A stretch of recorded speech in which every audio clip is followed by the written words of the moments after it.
And we're very near the end here. Recording console, live mocha console, coaches.com. Yeah, okay. So I guess that is it for today. Are there any other questions that we have addressed that anybody else wants to answer?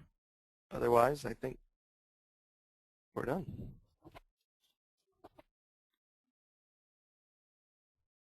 What's the question? Go ahead. There are a few questions we're scrolling through just to make sure we catch most, not all of them.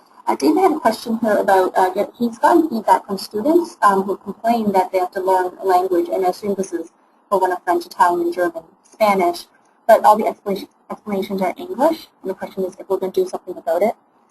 So,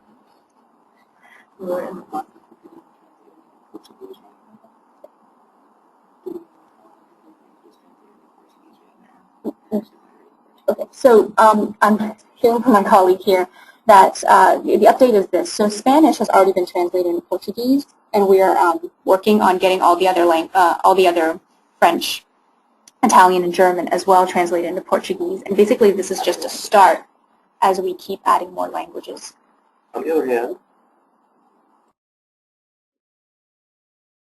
hand, English has already been localized into, is it 7 languages? 7 languages, including Russian, Japanese, Chinese, Spanish, Portuguese, Italian. I think that's it.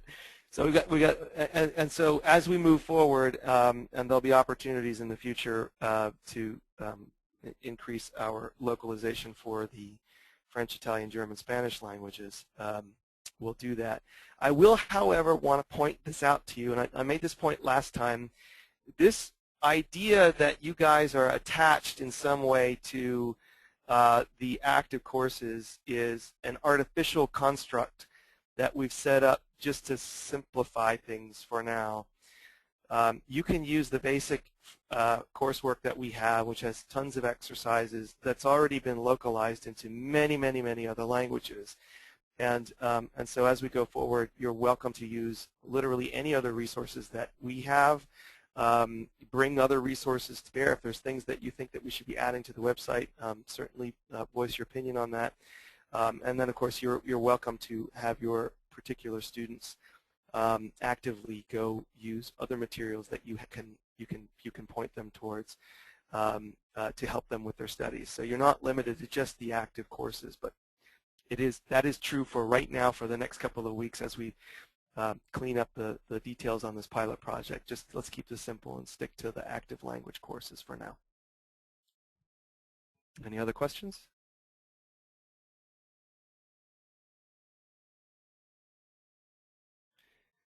Will we have students with just our native language? So at the moment, we're going to limit your coaching to languages that you are native in, and some of you are bilingual to begin with, so that kind of qualifies you for 2. But for now, we're going to limit it to that because the core expectation on the part of students is that they're going to be working with a coach who is a native speaker of the language they want to learn. There are already some obvious exceptions to that. There are people like myself that were actually born in a German family. Technically speaking, German is my native language, but I've been living in the U.S. for 50 years, and so I'm actually pretty good at English, and my German is actually pretty good, but it's pretty rusty by comparison. So we're gonna be more flexible and more clever about this as we go forward. But for the purposes of this pilot project, we're going to limit everyone to just their native language. Again, that's for the purposes of the pilot project. Miranda's asking if am I the only one not having any success, or is everyone struggling? We're all struggling, including those of us that built this project. So this, again, I can't thank you enough for your patience.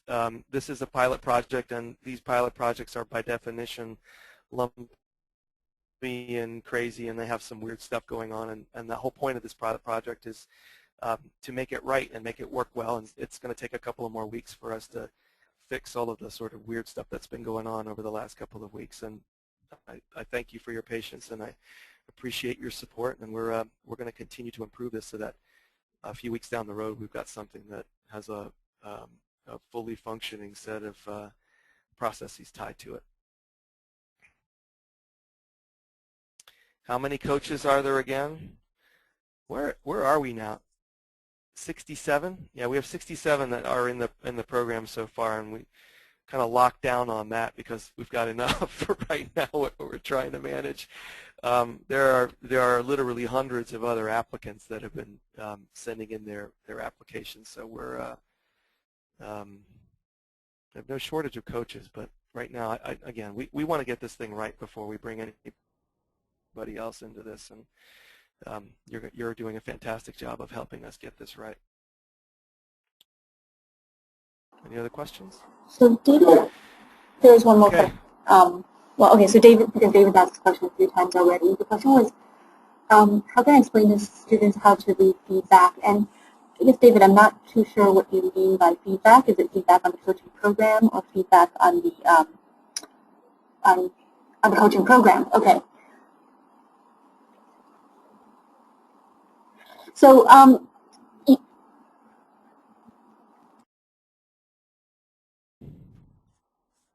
so David, if you could clarify what the feedback is, then we can do a better job of answering, because otherwise we're just guessing.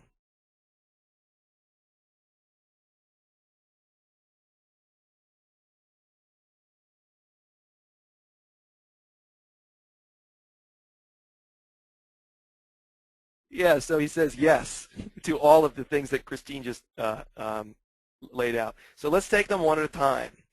So the first way that people can give feedback on coaching is really specific. They're going to give feedback on an exercise that you complete. And that mechanism is the same as it's always been. Inside of your review to the student, there's a little smiley face bar at the bottom, and the question is, was this review helpful, neutral, or not helpful? Those are the three answers. So that's how they rate your review. That's not changing. That hasn't changed. That's the same. If you set up coaching time, so for example, if you follow my recommendation and see if somebody gives you 1,200 tokens to get going, to build a study plan and all the rest of that, you lay out what it is that you are going to do with that particular student, and they give you 1,200 tokens. You do what it is that you said you were going to do. You've built them a lesson plan. You've worked with them a little bit on getting started. You've pointed out some particular exercises that are particularly useful for that particular student given where their level is at. And then after you're done with that, then you are going to ask them to rate you. Because what we're going to do is we're going to send them an email, and that's going to ask them to rate your delivery of what it is that you just agreed to. And in that rating, you're going to get a mechanism back. And the way at the moment, the way you're going to find out how that rating worked is we're essentially going to give you an email that says, here's what that looks like. But you're also going to see it in your statement twice a month, what the ratings were from every single event that you had purchased by a student. So that's the second version. And then the last version of this is if somebody just wants to give feedback about the coaching experience, they just have them send a message to, where do you want to send it to? Coaches@livemocha.com? No. Where? Oh, yeah, CSAT, CSAT at livemocha.com. Just send it there, and we've got a group of people that would be very happy to respond to their input about coaching, and frankly, we might even get some really good suggestions from people that way too. So let's have them send it to C like Charlie, S like Sam, A like Apple, T like Tango, CSAT, and I'll just spell it in here so that everyone can see that, CSAT at livemocha.com. And if you send that out, then we're in good shape.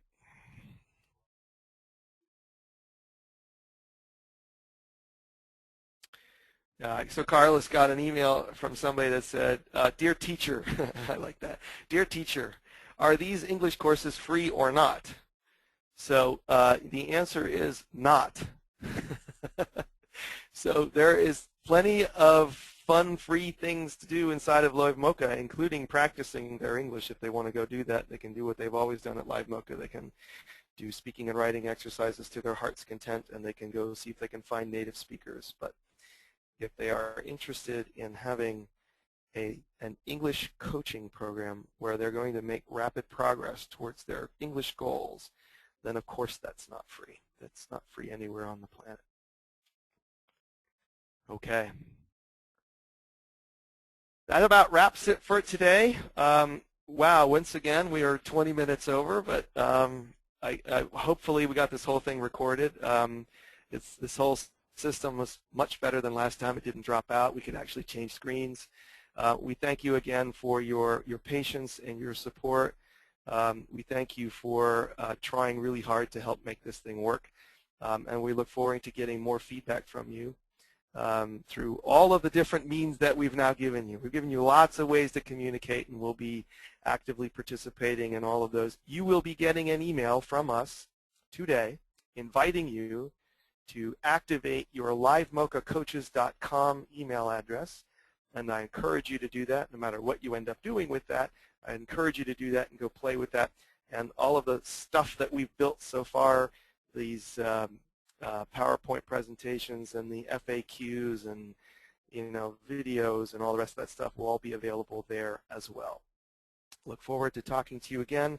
My guess is, given all of the stuff that we're learning here, we'll probably do another one of these webinars next week, and look for an email from us to give you details on when